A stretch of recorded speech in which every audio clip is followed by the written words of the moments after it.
மூன்று பெண்களுடைய கதைகளை கேட்டீங்க இல்லையா? இந்த மாதிரி கட்டின மனைவியை விட்டுட்டு கணவன் இன்னொரு பெண்ணோட ஓடி போறதுக்கு உளவியல் ரீதியா ஏதாவது காரணம் இருக்குமான்னு நாங்க ஒரு மனநல ஆலோசகர்கிட்ட கேட்டிருந்தோம். அவங்க என்ன சொல்றாங்கன்னு பாருங்க. திருமணமான ஆண் மனைவி அல்லாது வேறு பெண்களின் உறவை தேடுதல் என்பது ஒரு தொன்று தொட்டு வரும் விஷயம். இந்த உறவுக்கு காரணம் என்ன அப்படின்னு பார்த்தோம்னா கியூரியாசிட்டி. தன் மனைவியிடம் இல்லாதது இன்னொரு பெண்ணிடம் என்ன இருக்கிறது என்று தேடுதல். அந்த தேடுதலுடைய வேட்கையில தான் வந்துட்டு முதல்ல உறவு அமையிறது. அப்புறமா இன்னொன்னு பாத்தீங்கன்னா ஒரு ஃப்ரெண்ட்ஷிப், பியர் குரூப் இன்ஃப்ளூயன்ஸ். என் ஃப்ரெண்ட்ஸ் எல்லாம் வந்துட்டு இன்னொரு லேடி கேர்ள் ஃப்ரெண்ட் வச்சுட்டு இருக்காங்க, அதனால நானும் வச்சுக்கிடணும்ன்ற ஒரு தன்னுடைய இமேஜை நிலைநாட்டிக்கிறது. மூணாவது பாத்தீங்கன்னா ஆளுமை. ஆளுமை அப்படின்னு பாத்தீங்கன்னா பர்சனாலிட்டி. இது ஃபேமிலியில தொன்று தொட்டு வரும். அப்பாவுக்கு வந்துட்டு இன்னொரு பொண்ணோட தொடர்பு இருக்கிறதுங்கிறது ஒரு பெரிய ஒரு பெருமையான விஷயமா இருக்கும். இல்ல மாமா, இந்த மாதிரி குடும்ப சூழ்நிலை சரியா இல்லாம சரி நீங்க எந்த பிஹேவியர் பார்த்தாலும் அது கற்றுக்கொள்ளப்படுகிறது. எங்க கற்றுக்கொள்ளப்படுகிறது அப்படின்னா சொசைட்டிலயோ இல்ல ஃபேமிலிலயோ இல்ல சுற்றுச்சூழ்நிலையிலயோ என்விரான்மெண்ட்லயோ எதுலயோ ஒரு விதத்துல கத்துக்கிறாங்க. ஏன் ஒரு ஆண் பெண்ணை தன் மனைவி அல்லாது இன்னொரு பெண்ணின் உறவை தேடுகிறான் அப்படின்னா இதுல ரெண்டு விதம் இருக்கு. ஒன்னு பிசிக்கல் கம்பானியன்ஷிப், தன் உடல் இச்சைகள், தன்னுடைய ஆசைகள். இப்ப பாத்தீங்கன்னா நிறைய இந்த எக்ஸ்போஷர் டு போன் பிலிம்ஸ், இல்லாட்டி நிறைய இந்த லிட்ரேச்சர், இந்த மாதிரி இந்த ஆபாசமான இது தன் இச்சையான உணர்வை தூண்டி விடுவதால் ஒரு பிசிக்கல் கம்பானியன்ஷிப்புக்காக ஒரு பெண்ணை தேடுகிறார். சிலர் பாத்தீங்கன்னா வீட்டுல எல்லா மனைவி வந்துட்டு எல்லாமா இருப்பா, ஒரு தாயா, ஒரு மனைவியா, ஒரு சிநேகிதியா, ஒரு சகோதரியா, இத்தனை இருந்தும் வீட்டுல வந்துட்டு இவ்வளவு ஒரு சுகங்கள் கிடைத்தும் சில சமயத்தில் அவன் இன்னொரு பெண்ணை தேடுவதற்கு காரணம் இன்டெலெக்சுவல் கம்பானியன்ஷிப். கல்யாணம் ஆகும்போது நல்லா ஒரு படிச்ச பொண்ணு வேணும், இல்லாட்டி ஒரு கிராஜுவேட் போதும், வீட்டோட இருந்துட்டு வீட்டுல குழந்தைய என்னையும் பார்த்துட்டு இருந்தா போதும் அப்படின்னு சொல்லி கல்யாணம் பண்ணிப்பாங்க. அதுக்கப்புறமா பாத்தீங்கன்னா தன்னுடைய ஐடியாஸோ தன்னுடைய ப்ரொஃபஷனோ தன்னுடைய ஒரு ஆசைகள் பாசங்களை அவளால ஷேர் பண்ண முடியல, அவளுக்கு எக்ஸ்போஷர் இல்ல, அதனால இன்டெலெக்சுவல் கம்பானியன்ஷிப்புக்காக நான் ஒரு பொண்ணின் உறவை தேடுறேன் அப்படின்னுட்டு. ஆனா நீங்க கூட்டி கழிச்சு பாத்தீங்கன்னா 90% ஆஃப் தி ஒரு மென்னு இந்த மாதிரி ஒரு உறவை தேடி போறவங்க எல்லாம் ஒரு பிரீஃப் பீரியட்ல அப்படி இருந்துட்டு திரும்பவும் மனைவி கிட்ட வந்துடுறாங்க. இது இன்னொரு காரணமும் இருக்கு, mid life crisis. Mid life கிரைசிஸ்னா ஒரு 40 வயதில் கொஞ்சம் ஒரு இன்செக்யூரிட்டி வருது ஆணுக்கு. அது சப்போசிங் சம்பாத்தியம் சரியா இல்ல ஒரு ப்ரொஃபஷனல் சாட்டிஸ்பாக்சன் இல்ல, ஜாப் சாட்டிஸ்பாக்சன் இல்ல, ஒரு ஃபேமிலி லைஃப்ல சாட்டிஸ்பாக்சன் இல்ல பசங்க வளர்ந்துட்டாங்க, முன்ன மாதிரி ஒரு ஜாலியா இருக்க முடியல, ஹாப்பியா வெளியே வாசல்லாம் போயிட்டு வர முடியல, அந்த மாதிரி இருக்கும்போது ஒரு மிட் லைஃப் கிரைசிஸ்னு செட் ஆயிடுது.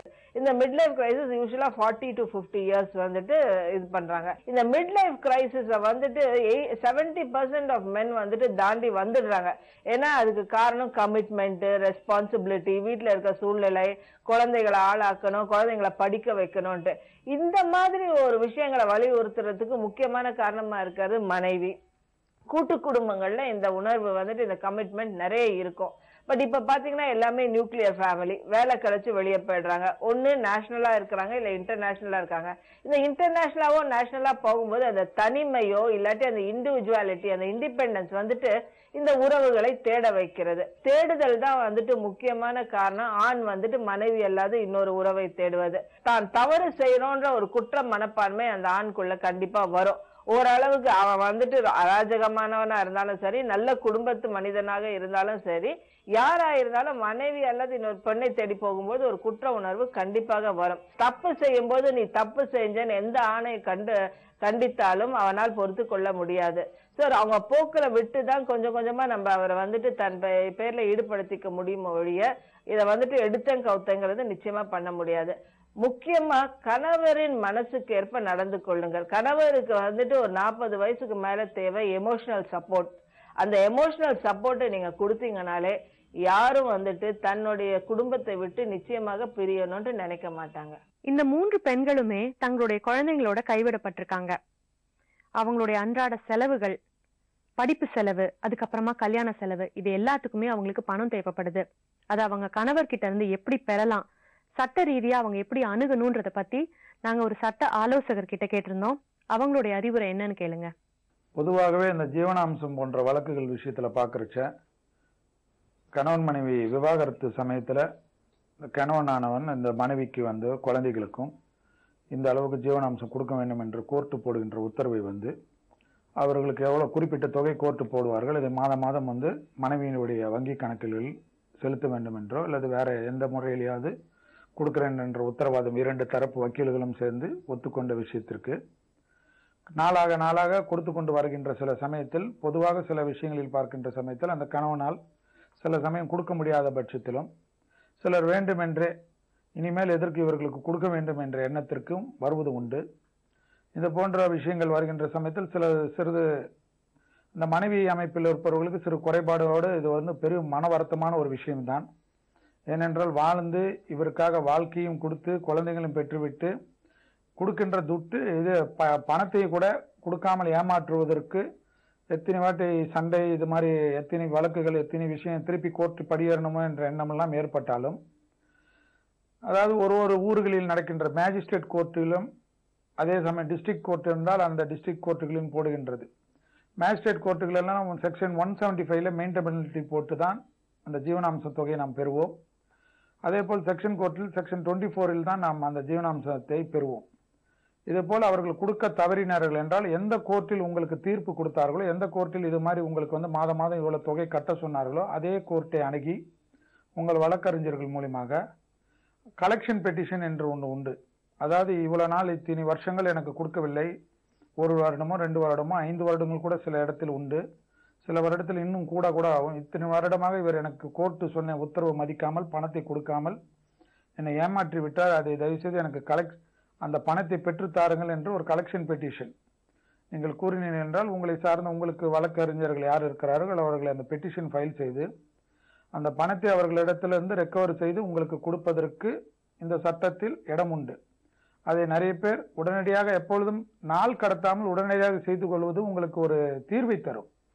அதே போல் சப்போஸ் கொடுக்க வேண்டிய அந்த பணத்தை தர வேண்டிய கணவனிடத்தில் வீணாக கொடுக்காமல் ஏமாற்ற வேண்டும் என்ற எண்ணம் இருந்தாலும் அதற்கு சிறை தண்டனையும் இந்த சட்டத்தை மதிக்காததால் கண்டெம்ட் ஆஃப் த கோர்ட் மாதிரி கொண்டு அதற்கும் சிறை தண்டனை பெறுவதற்கும் வாய்ப்பு உண்டு. இதைதான் இந்த பாதிக்கப்பட்ட பெண்கள், இந்த கணவனால் ஏமாற்றப்பட்ட பெண்கள், இல்லைன்னா விவாகரத்து ஆன பெண்களுக்கு சட்டத்தில் காணப்படுகின்ற தீர்வு.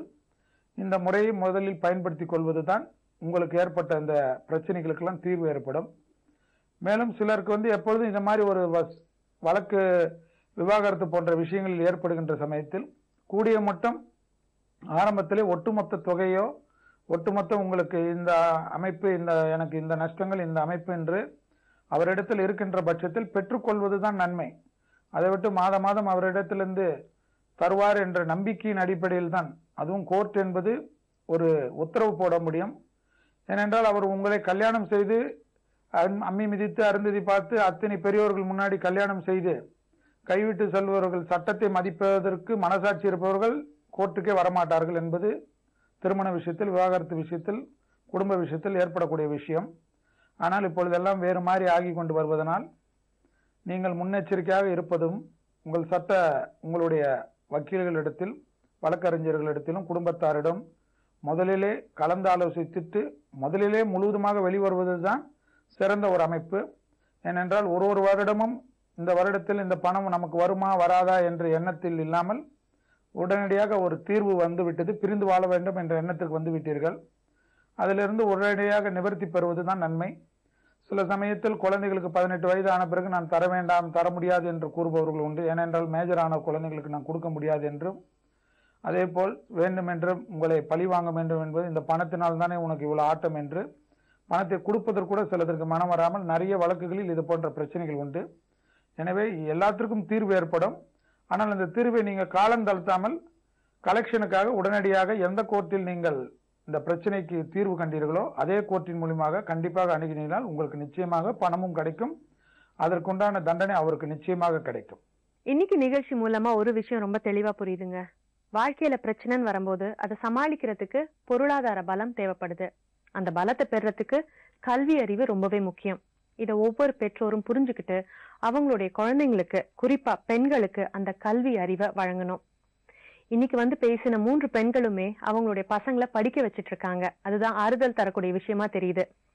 மேலும் வேறு சில வாழ்க்கை கதைகளுடன் உங்களை மீண்டும் சந்திக்கிறேன். நன்றி, வணக்கம்.